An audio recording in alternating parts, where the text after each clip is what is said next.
Assalamualaikum warahmatullahi wabarakatuh. Nama saya Salsabila Farah Nadira. Saya akan mempresentasikan hasil akhir dari mata kuliah General Business Environment mengenai makalah analisis faktor eksternal pada PT Wilmar Cahaya Indonesia Tbk. Saya akan mempresentasikan makalah General Business Environment mengenai analisis faktor eksternal PT Wilmar Cahaya Indonesia Tbk. Latar belakang dari makalah ini adalah PT Wilmar itu bergerak di bidang industri kelapa sawit. Nah, kelapa sawit itu menjadi komoditi andalan ekspor Indonesia. Kelapa sawit juga menjadi salah satu penyumbang devisa terbesar bagi negara. Pada tahun 2018, nilai sumbangan devisa minyak kelapa sawit tersebut mencapai senilai 289 triliun. Permintaan akan minyak sawit di dunia juga merupakan menduduki posisi pertama di antara permintaan minyak-minyak lainnya. Nah, selama beberapa tahun terakhir, harga minyak sawit mengalami tren yang menurun. Tetapi, walaupun harga minyak sawit itu menurun, produksi minyak sawit di Indonesia terus menurun. Rumusan masalah dari makalah ini yaitu apa saja sih faktor-faktor eksternal yang mempengaruhi PT Wilmar Cahaya Indonesia dalam melakukan kegiatan bisnis, kemudian peluang dan ancamannya itu apa saja, dan juga bagaimana strategi bisnis yang dapat dilakukan untuk di masa yang akan datang. Tujuan penelitiannya untuk mengidentifikasi faktor-faktor eksternal yang dapat mempengaruhi PT Wilmar Cahaya Indonesia dalam menjalankan kegiatan bisnis. Kemudian menganalisis berbagai macam peluang serta ancaman dan menentukan saran strategi baru untuk PT Wilmar Cahaya Indonesia. Metode penelitian dalam penulisan makalah ini yaitu menggunakan data sekunder yang diambil dari internet, buku, sumber media bacaan lainnya, dan lain-lain. Oke, profil perusahaan PT Wilmar Cahaya Indonesia Tbk. PT Wilmar Cahaya Indonesia Tbk ini sebelumnya dikenal dengan nama PT Cahaya Kalbar hingga tahun 2013. Perusahaan ini merupakan perseroan terbatas yang bergerak di bidang industri pengolahan minyak nabati dan juga minyak nabati spesialitas yang digunakan untuk industri makanan dan minuman. PT Wilmar Cahaya Indonesia mulai IPO pada tahun 96 dikenal dengan nama CK. Produk utama yang dihasilkan CK ini adalah CPO atau crude palm oil dan juga palm kernel serta turunannya.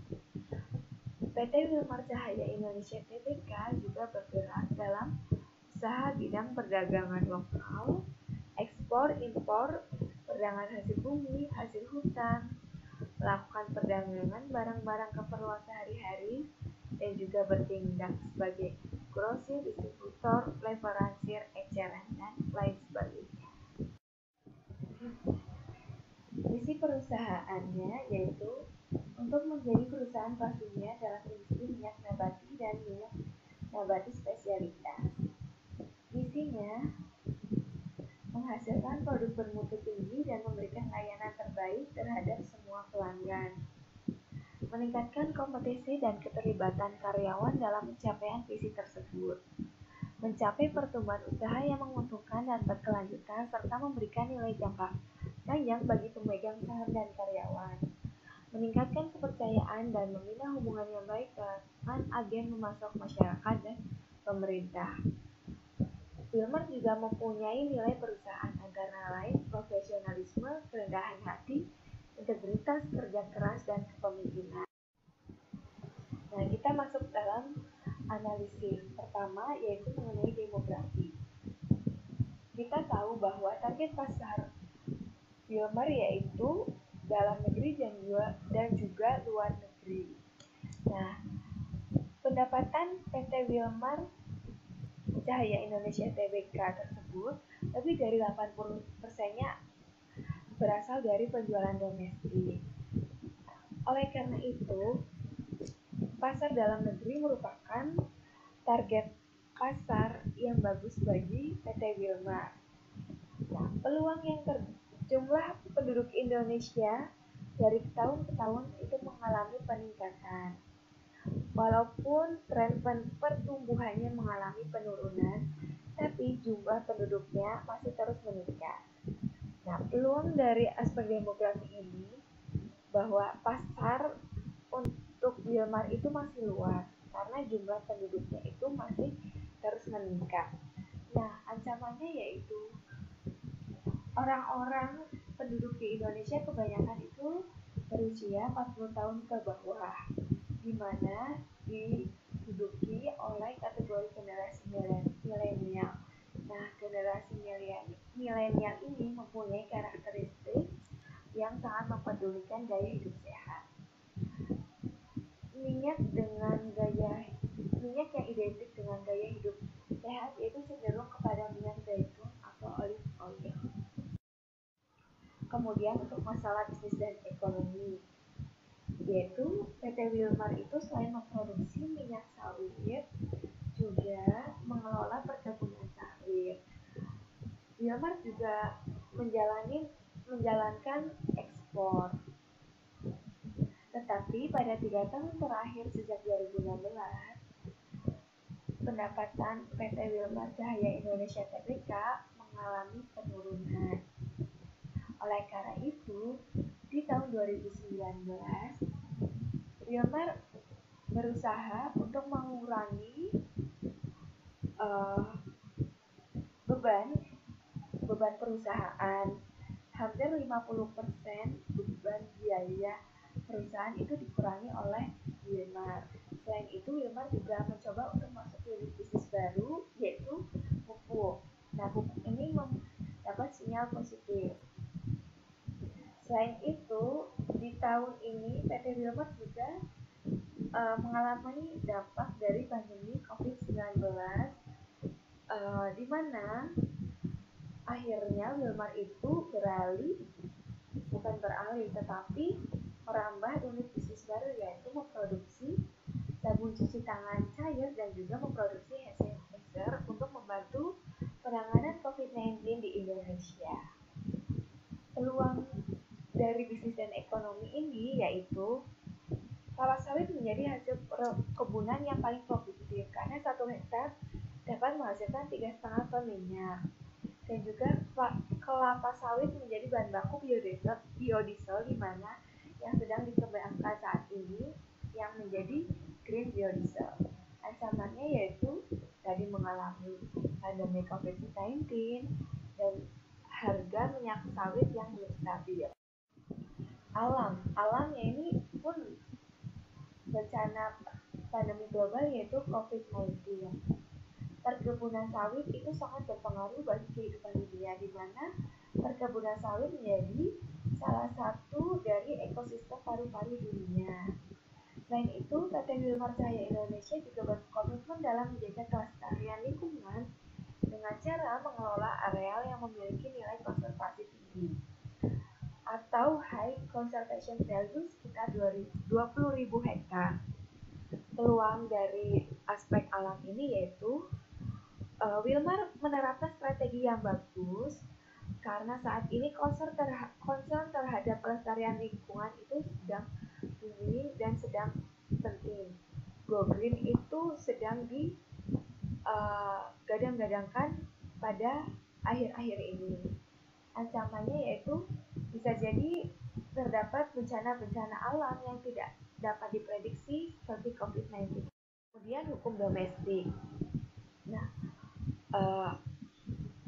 PT perusahaan Wilmar ini memperoleh berbagai macam sertifikasi seperti sertifikasi halal dari MUI, lalu Food Safety System yang di dalamnya terdapat ISO 22000, 2005, terus sertifikasi dalam hal pabrik, supply chain, dan lain-lain. Peluangnya yaitu bahwa perusahaan sudah mempunyai berbagai macam sertifikasi. Nah, hal tersebut dapat menjadi tameng bagi PT Wilmar jika ada ancaman-ancaman mengenai hukum yang menyasar PT Wilmar. Kemudian hukum internasional. Hukum internasionalnya ini, pemerintah Indonesia sedang mengadakan kerjasama dengan pemerintah Belanda dalam memperoleh sertifikasi ekspor sawit ke pasar Eropa. Kerjasama tersebut juga sebagai upaya dalam memperoleh sertifikasi Indonesia Sustainable Palm Oil. Peluangnya yaitu jadi nilai plus bagi PT Wilmar dan juga menjadi dapat memperluas pasar karena dengan kerjasama tersebut Indonesia akan dengan mudah untuk masuki pasar Eropa. Ancamannya yaitu ekspornya bergantung pada kebijakan negara masing-masing. Jika terdapat pandemi COVID-19 seperti ini, maka di mana sebagian besar negara mengalami lockdown, itu akan mempengaruhi ekspor tersebut. Kemudian sosial budaya. Sosial budaya di sini, PT Wilmar pun mempekerjakan masyarakat sekitar. Selain itu, perusahaan Wilmar juga menjalankan CSR seperti pengadaan air bersih, pemberian dana untuk operasional desa masyarakat sekitar tersebut, dan lain sebagainya. Selain itu, gaya hidup masyarakat yang cenderung beralih ke hidup sehat. Peluangnya bahwa Wilmar mengelola sendiri perkebunan sawit tersebut, sehingga akan fokus dalam menangani produksi minyak sawit tersebut, sehingga bisa berinovasi dalam menciptakan produk-produk baru. Ancamannya dikhawatirkan bahwa masyarakat itu akan beralih karena trennya yang menuju gaya hidup sehat, maka beralih ke minyak zaitun atau minyak olive oil yang cenderung identik lebih sehat. Kemudian pemerintah Joko Widodo, Presiden Indonesia, mendatangani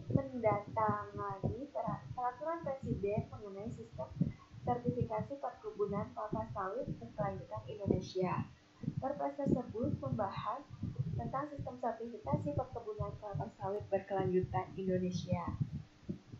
Peluangnya yaitu dengan adanya kebijakan baru tersebut, jadi semakin terstandarisasi bagi perusahaan-perusahaan di bidang yang sama dalam menjalankan bisnisnya. Ancamannya akan menghambat menjalankan bisnis bagi perusahaan karena kebijakan-kebijakan atau regulasi yang semakin beragam. Politik. Penggantian Direktur Utama Badan Pengelola Dana Perkebunan Kelapa Sawit.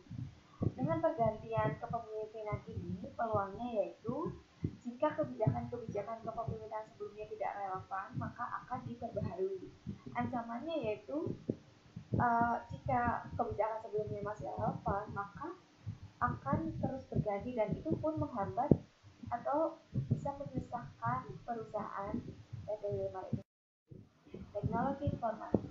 Kita memasuki revolusi industri 4.0 dan bahkan sudah mulai dicanangkan industri 5.0.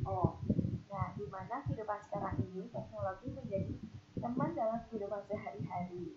GAPKI yaitu Gabungan Para Pengusaha Kelapa Sawit Indonesia meluncurkan aplikasi Pro Sawit, di mana aplikasi ini memfasilitasi petani untuk mengunggah produksi buah segar yang akan dijual ke pasar.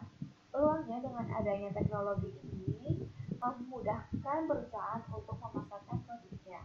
Ancamannya yaitu bahwa sesuatunya itu semakin transparan, sehingga kompetisi antar kompetitor itu semakin.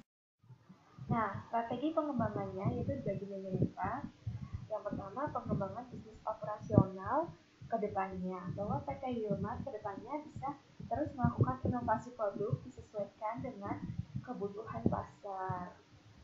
Selain itu, untuk meningkatkan volume ekspor, karena selama ini 80%-nya masih dari penjualan domestik.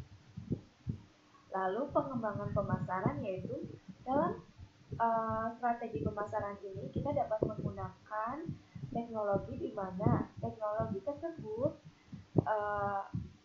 dapat dengan mudah untuk kita menggapai engagement kepada konsumen.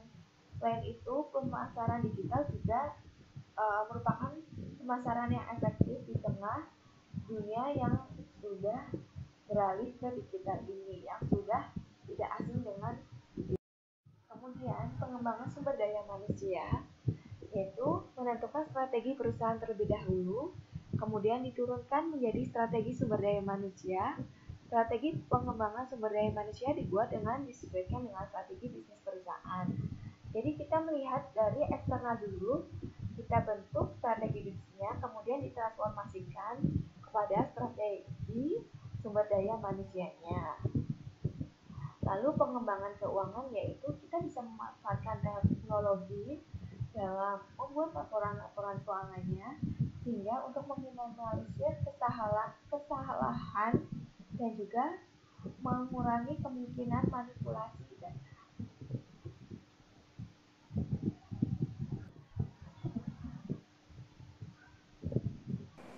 Sekian presentasi dari saya, kurang lebihnya saya mohon maaf. Terima kasih. Wassalamualaikum warahmatullahi wabarakatuh.